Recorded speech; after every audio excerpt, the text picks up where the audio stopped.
Hey guys, what's up? Welcome back to another video. And in this video, I want to discuss about 4 different qualities that I feel that every strength training practitioner or enthusiast should have. These 4 different qualities will help us to make the best use of our time and resources. So let's get started and check what are these 4 different qualities. So number 1 is realizing your what, why and how. When you are designing your training program, it should be very clear that what is it that you are going to work on. If you don't know what you are going to work on, you will mix up a bunch of different things and you will basically end up gaining nothing. So I will share one of my experiences. 2 years back when I got to know about calisthenics, I was really impressed by front lever. And at that time I was also impressed by deadlift. So what I tried to do was I incorporated both these movements into my training routine and ended up gaining nothing. Because both of them are demanding, have high demands on your back, your spinal erectors, your upper back, and when it comes to front lever, your lats are used a lot. So when I was trying to add both of these exercises into my training routine, I was feeling a lot of issues. And I didn't realize that I need to trade off something for the other. Either I can purely focus on deadlift or I can purely focus on front lever. So at that time I realized that it's really important to know what is it that you want, because you cannot work on everything at the same time. Obviously you can have both I could have had both exercises in my routine, but I cannot give full focus and attention to both the exercises at the same time. So this is the reason why we need to know what is it that we are working on, and it should be clear. And especially when it comes to gaining muscle or losing fat, there's a big difference between the dieting approach of gaining muscle and losing fat, right? To gain muscle you have to be in a caloric surplus. To lose fat you have to be in a deficit. Next point is why. Why is it that you want? Although I feel that this is not as important as what, but it's good to keep in mind why you are doing it. So basically the most underlying or foundational thought why you want to do it is because you find pleasure in strength training, or you find pleasure in building a good physique. It could be anything like that. So just it's good to know why you want to do it. So as I said, the most underlying or the most foundational thought below it could be you find pleasure in whatever you're doing, and it is helping you improve the quality of your life. Next point is how. How is it that we are going to do it? Once we know the what, then only we can say how we are going to do it. So here we ask questions like, how many days a week are we going to work, and how is each routine going to look like? How many exercises, how many reps, how many sets, and other questions like, when are we going to train mobility? Is it after our main exercise, or is it something that we can do on rest days? And when we have a lot of load at our work or school, how is it that we are going to manage all this? How is it that we are going to change all the training to ease out things? You can also ask questions related to your nutrition, like how are you going to meal prep? How is it that you are going to stay away from junk food? What's your strategy? So a bunch of questions will come up when you get to know what you are going to do, and these questions will vary according to your lifestyle. So this is also very important, guys, when the what and the how especially are very important.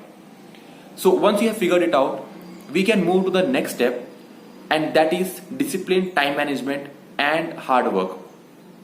Starting with discipline, there are some practitioners or people who like these strength movements, so they don't need a lot of discipline. And there are people who don't like these movements, but they just want to gain fat or lose muscle. So because of that, they are trying to do these kind of movements so that they can build muscle or lose fat.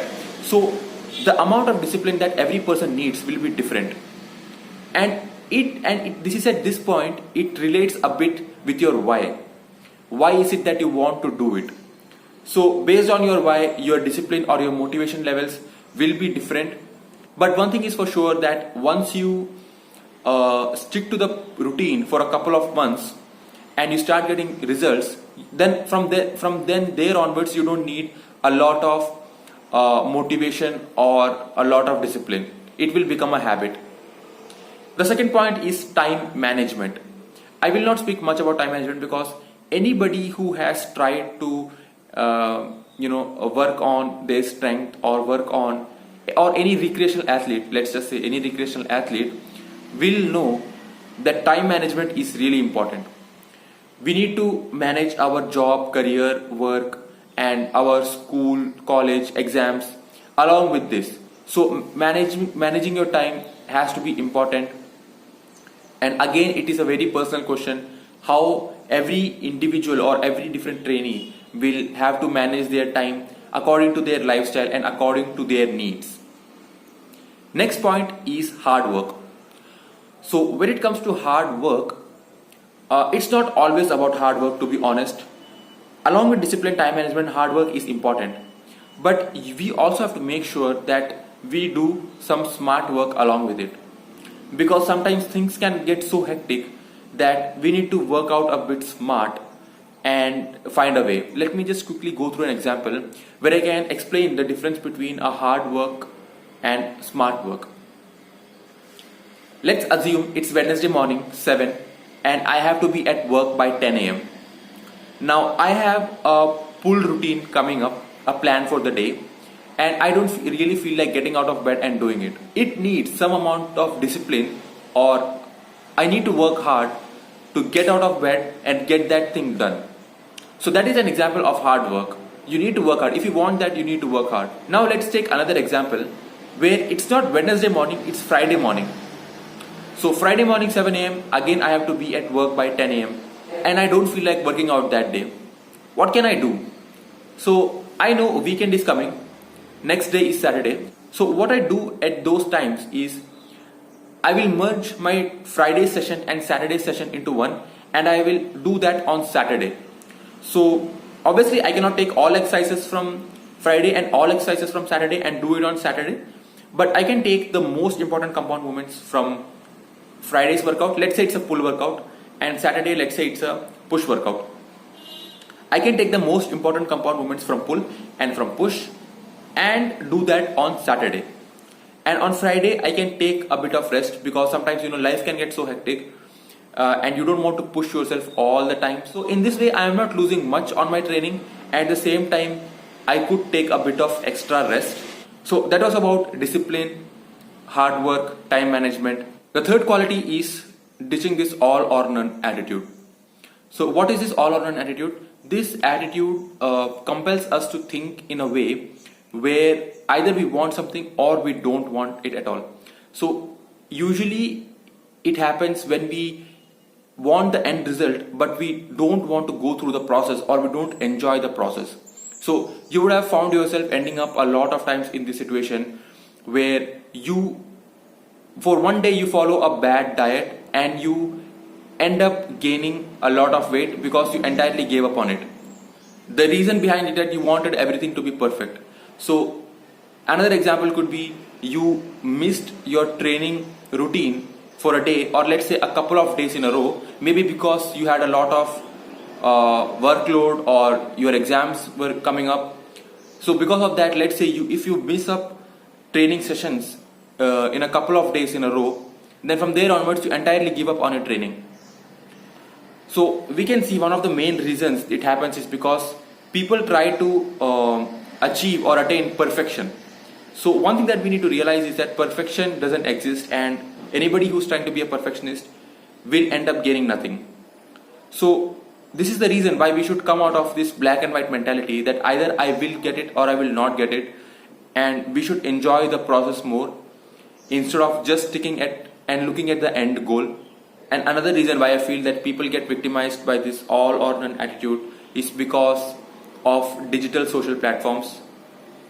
The reason why I say that is because this is for sure that everybody is posting only their good moments on social media. We fall into this trap thinking that things are going perfect with everybody. So this is the main reason why I feel people fall into this trap, and we need to realize that, and we need to be matured. We need to act matured while using all these platforms and realizing the true behavior of all these platforms. When we realize that perfection doesn't exist and we give some room or some space for mistakes and errors, we will ditch the all or none attitude from there onwards. So this is a very important quality, and I think this is something that everybody faces. That is about this all or none attitude. So getting rid of this all or none attitude. Now let's move ahead to the next quality, and that is the last quality, that is taking it easy.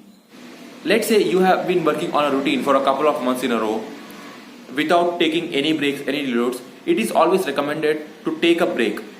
Now the reason why it is suggested to take a break is that you need some time to recharge and refuel, and just to make sure that things don't get too hectic, it's always good to take a break. Anyway, when it comes to strength training, we have this concept of taking deloads.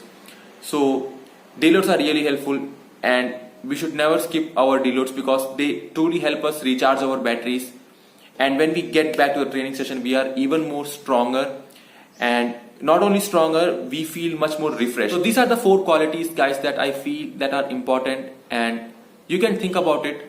I think this will help you a lot with your training and utilizing your time properly. So I hope you enjoyed this video. I hope you learned something out of it, and I will see you next time.